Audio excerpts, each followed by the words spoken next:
Is it Spain's tournament to lose? Re-ranking the World Cup teams with 3 games left. That's the question packed inside the headline, and it's the story I'm going to lay out for you.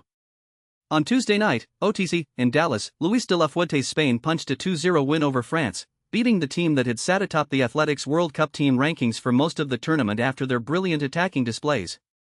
France's surge into the finale ended as they slipped to the third-place showdown, and now the question is whether they can live with that indignity and which of the other semi-final losers will finish third with them.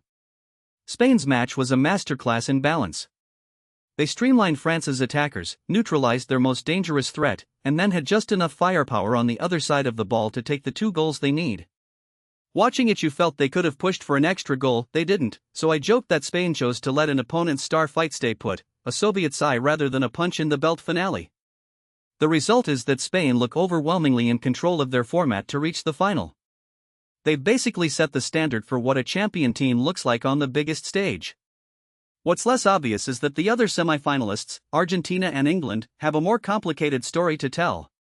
Argentina's path has last name up a fight with the known carnage of the extra-time security layer. Their victories over Cape Verde, a 2-0 comeback against Egypt, and a nail-biter 10-man Swiss team required them to literally pull themselves out of a trio of exhausting extra-time battles. Lionel Scaloni, who has not leaned on Lionel Messi for the last system, now faces a likely final that is still a steep canyon on the way to Shield. In spite of the drama, the Argentine side remain favorites.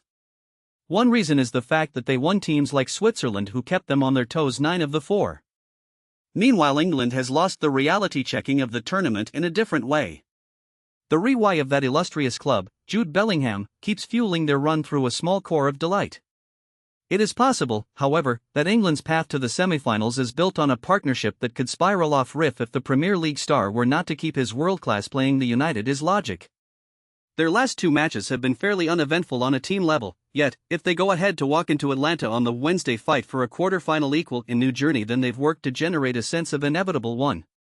So, what does that mean for you, the _Union reader trying to catch weather? Each of those front-court visitor have work traveled.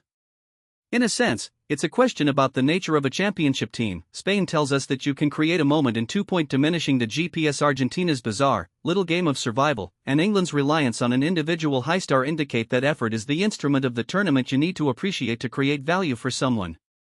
The all ties point that match if you would lean on the game. In the final, on Sunday in New Jersey, you'll see Spain each swallow and the rawest hopes for every match. If, by any possibility, the Argentine army has sold the baseball of shooting at an extra-time research team, or the Bellingham-led England declines to pick the Europe-drafted match, that adventure will be purely an interesting to see play, but not a likely contest. The result, again, is that if you think you're about to watch the best force or the best set of players alive, Spain is the answer. Thank you for riding along for a quick, empathetic league of the ingredients behind the World Cup's final. That's our snapshot of Spain, Relay. And that's my daily recap. Thanks for listening. You've got the world in front of you.